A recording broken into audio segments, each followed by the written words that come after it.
Sinead. Okay, so welcome. So we have Chelina, who is our SMRT Technique practitioner, and Hello? lovely client, Sinead, who you've taken through a SMART session. And we just want to share kind of the story and the transformation. Got a builder in the background. Yeah, sorry, it's my Oh, husband. is He's, it? he's gone Oh, now. hello. Would it be better for you to start again? No, it's fine. Don't worry, these things happen. So you were just telling me then off camera kind of why you were attracted to a smart session and the issues you have and the transformation you've had as a result of smart. And it's really just to share with people if they were thinking, what is this smart and what can it help me with? So just if you don't mind just repeating what were your issues that you went to Chelina for a smart session? Yeah, I didn't believe in myself really, and I put on an act. I've quite got quite a high role where I work. But I felt like I was putting the facade on of being confident, but not actually feeling confident in myself, which takes a lot of energy when you're being like that. Um, and I mean, this all goes together, which I'm a people pleaser, or I Hmm. say I was a people pleaser. Um, didn't wasn't very good at saying no. Had lots of training, and I've been to lots of coaching sessions about saying no. I was good at saying the first no, but as soon as I felt guilty, as soon as I got pushed back and felt made to feel guilty, I ended up breaking and going, yes, I'll do it, because I felt like I was letting people down. I wasn't good enough, um, and that impacted my life at home, because I was spending more time working, because I was then over promising and not wanting to is that letting people down and that feeling of guilt all the time. Yeah, I get you. And you know, so many people suffer with that. It's quite crippling really, and it can lead to burnout and exhaustion. Did you ever suffer physically or mentally with those things? Oh yeah, I felt tired all the time. I didn't I then, because I was putting so much time and effort into pleasing everybody else, that gave me no time to please me. Mm. There wasn't any me time to put in there. And the tiredness, I sometimes felt like I was twice my age. So yeah, it's that constant cycle, and I didn't know how to break it. And being in my 40s, it's a long time to be like this. So you just feel that that's the norm. You would feel tired all the time. That was the norm. Um, and I just felt that my family was paying the price for me feeling tired all the time. Yeah, I understand that. And I'm guessing you probably weren't sleeping very well. Did you have a tendency to overthink and replay all the conversations you'd had in the day and how you came across and if you did your job well and you pleased people? Absolutely, yeah. It was sometimes I was that tired, I'd fall asleep straight away for about an hour, and then and then it was ping, I was wide awake, and I could replay the whole of the day thinking, I should have said this, I should have done that. And what did that person think? Oh gosh, I bet they weren't happy. And I'll need to email that person and apologize the next day. I was apologizing for things that I probably didn't need to apologize for, really. I was taking ownership for things other people should have taken ownership of, because I'd overplayed that in my head, Oh God, probably making it worse than what it was. you poor thing. Did you ever suffer with burnout or chronic fatigue or IBS or anything like that? No, I probably was on the close of chronic fatigue a few times, and then I think the way life goes, I just felt I kept pushing through and pushing through and pushing through. I was probably very close at one point to just wanting to hide in a hole somewhere and not come out for the winter. But I think having a poorly child at home, who's had multiple surgeries the last 12 months, and think you just don't have, you can't. It's that I didn't give my permission for that to happen. That's a lot. That's a lot on your shoulders, isn't it? Um, how do you think, what would life have looked like if you'd have carried on the way you were? I do think I'd have got really poorly. I don't think I could have sustained it for much longer, probably because the job I'm in now is much there's much more to it than it was 12 months ago. I've got lots of stakeholders to keep happy in that way. I don't think if I felt like I had to keep pleasing all them stakeholders instead of saying exactly what I thought and feeling confident in what I was saying, my explanations, um, even just having the get up and motivation to maybe just think outside the box as well, because you're not tired, you're able to see things differently, to contribute differently. I think I'd have made myself very poorly, and maybe this wouldn't have been the job for me.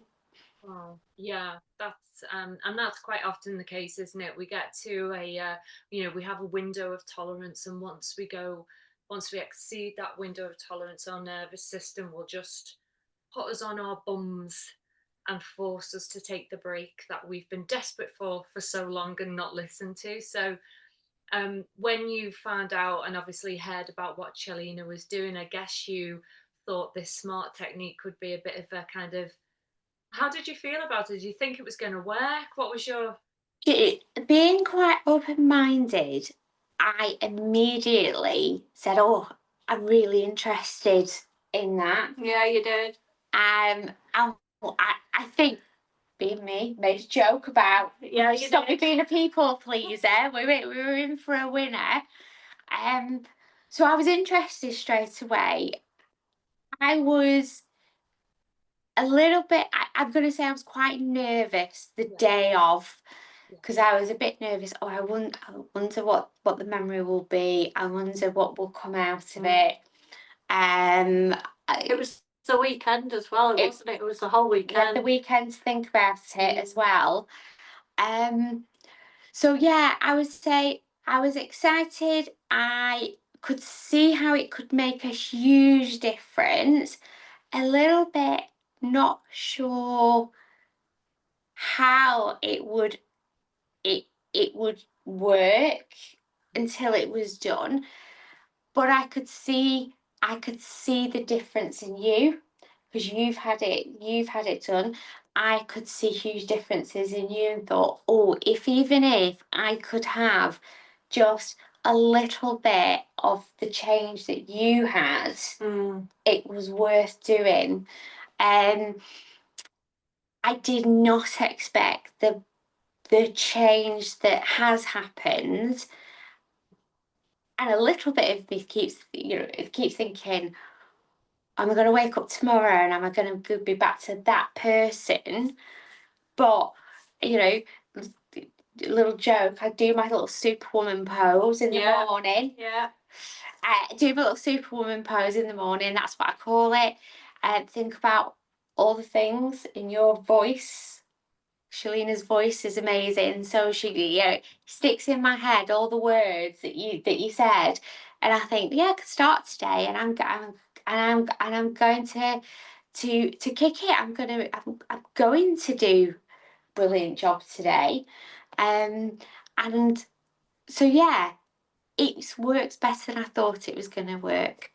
Sounds like it's worked an absolute treat and come at the right time for you as well. And it's lovely that you can say, you've seen such dramatic changes in Chelina, because obviously giving you a bit of a trust in what the process can do. And Chelina has completely thrown herself into it. She was first my case study, and then she's trained in it, which is amazing because she's first-hand experience. It's transformed her life, so she knows what it can do for her clients. So that's amazing. And it's absolutely come at the right time for you. So what SMART does is, just for people listening, is when the body is in a state of trauma, it can go to different levels of operational mode: fight, fight, freeze, or complete shutdown. When ideally we want it to be regulated. You know, humans are wired for social connection, but when we're in this fight, fight or freeze, or fawn, which is just depressed, chronic fatigue, can't get out of bed, it's because our nervous system has become dysregulated, and like that window of tolerance that I said, it's too far. It's just the person's overwhelmed. So when normally trauma can happen at any time, but would you say you've recognized chronic people pleasing throughout your life? Yeah, absolutely. Child to now. Yeah. So in that case, it's taking you back into the subconscious mind to relocate the first ever memory that is at the crux, the heart, the foundation of the problems you're facing as an adult. And did you know the memory? Did you go, oh, it's going to be that one, or No, I thought this was the Yeah. funniest thing. I thought, oh, it could be that memory, and it could be that memory, because I Yeah, had the it's not, yeah, weekend after. which one? It was completely just not the memory I thought it was going to be.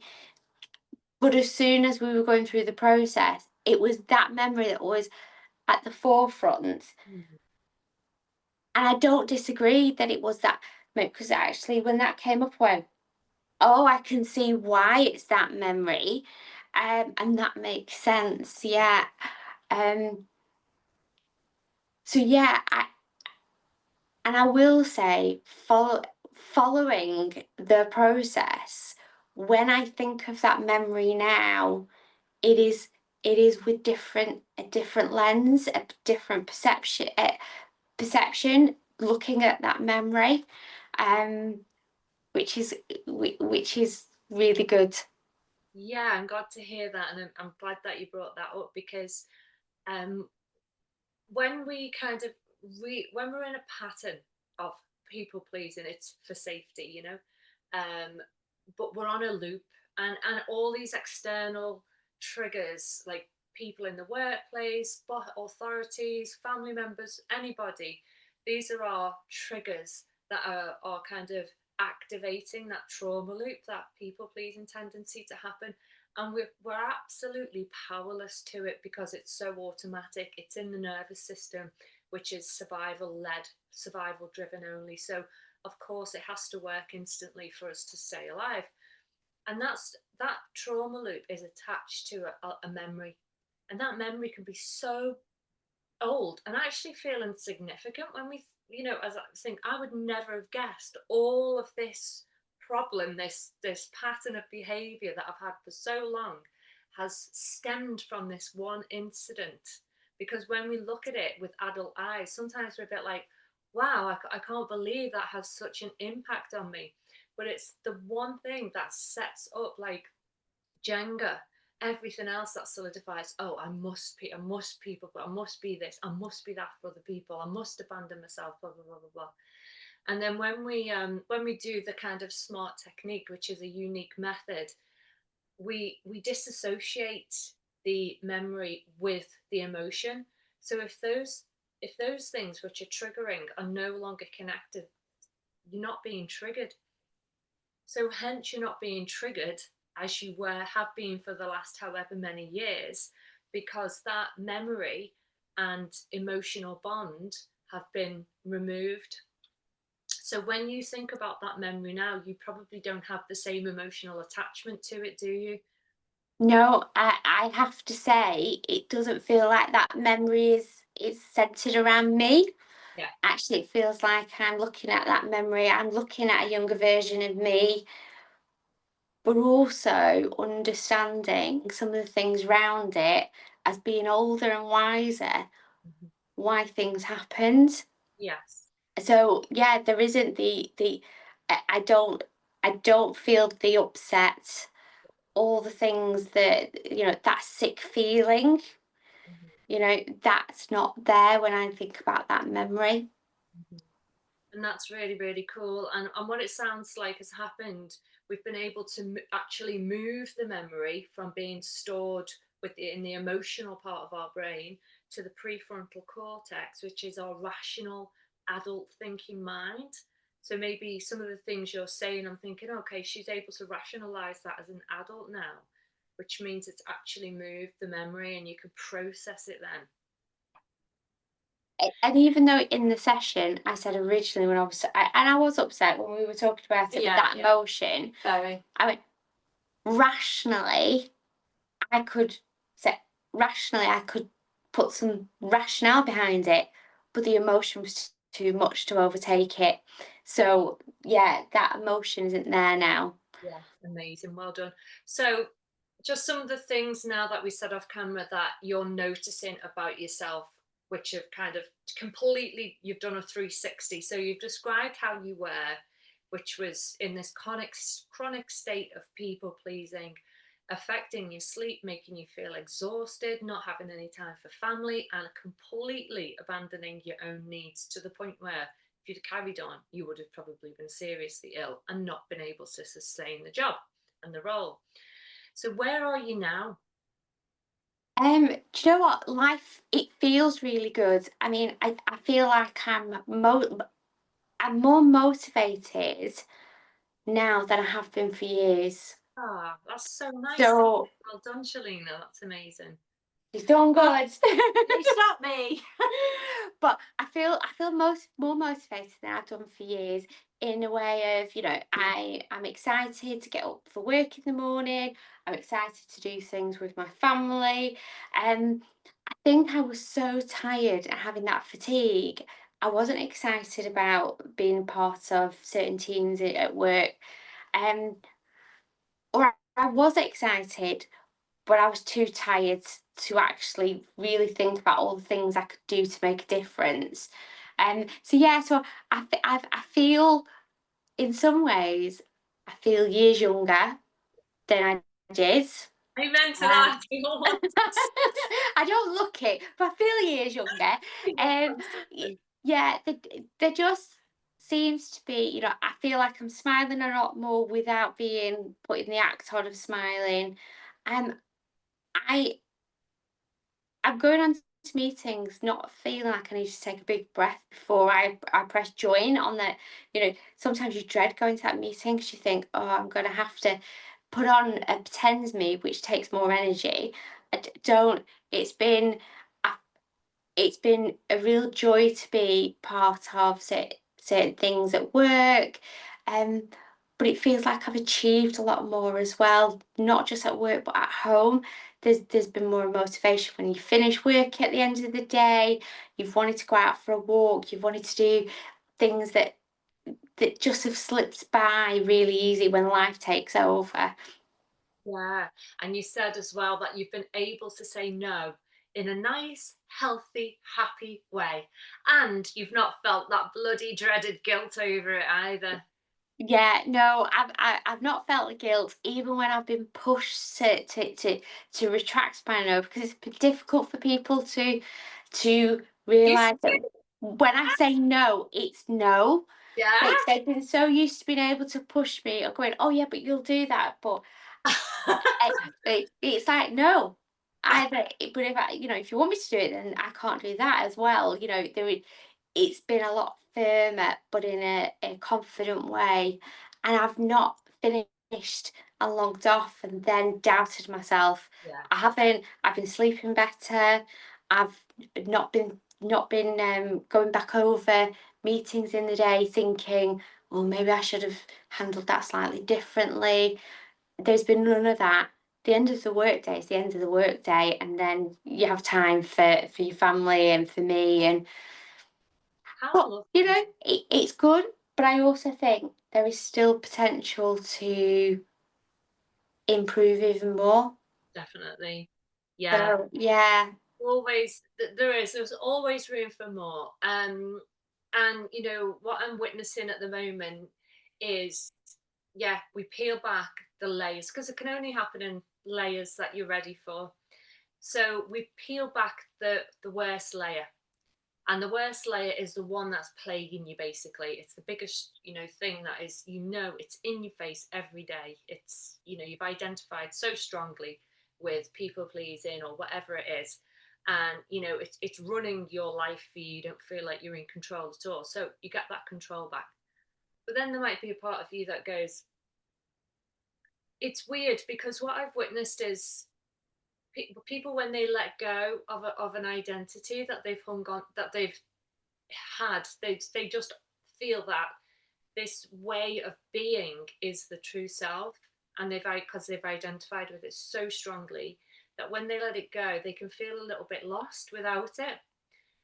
But what's actually happening is because the brain needs a direction for safety. You know, the brain is kind of focus driven, it's purpose led, and it needs to know what to do next. Quite often people, without, when they let go of their identity, they can feel in a state of confusion. So what we have to do then is give the brain the instruction of who they want to become next. But it sounds like you've kind of got that in your mind's eye anyway, because you have stepped into this empowered version of yourself. So your brain now, that's the new blueprint of you. So you keep doing that. The old neuro link that was once there just isn't connecting anymore. And by you being this new empowered version of yourself, just completely is forming like this new, like motorway link between the brain and body. So that's your new reality now. But if more things come up, then you guys work. It's always better to work with a therapist, really, because they can take you deeper potentially than where you can take yourself. But this is also designed to be a bit of a self-help tool as well. So if you are struggling or a memory comes up, then once you've done the poses and you've done the switches, you can kind of guide yourself through it. And I think you said you were doing it with the empowerment pose and things like that. But if you ever feel like there's a part of you, like a potential within you that you can't reach yourself, and you think, there's more in me that I can give, but I can't quite access it, then SMART will also help you kind of really go that extra mile in yourself as well. So just been working with a few clients on that, where they're really kind of going to the next level of themselves. But first of all, we have to work on this first trauma level, because without removing that, you can't get to that highest version of yourself, if that makes sense. So it sounds like you're on the way. Yes. Yes, thank you very much. Yeah, thank you so much. Did you find the process easy when you were in it? It is confusing. It's designed to be a bit confusing. It was it was easy. It but I felt I was in a safe environment. Yeah. I trust Chelina. I didn't feel uncomfortable at one point through this, and actually at the end I think we did have a giggle at the end thinking. We did. So we did. I think when you trust somebody and you feel like you're in a safe environment, it makes the process, you're more open to the process. Yeah, it's a good point. I think a lot of rapport building, a lot of trust needs to happen before you can allow the practitioner to take you there, really. It's amazing when that magic happens though, between two people like yourselves. It's beautiful. So well done. And thank you so much for jumping on this interview. It's really helpful. No, thank you very much. If it helps other people go through this, It then will. I would highly recommend it. Yeah, thank you so much. Thank you, ladies. Thanks, Chelina. Thank Well you. done. See Thank you.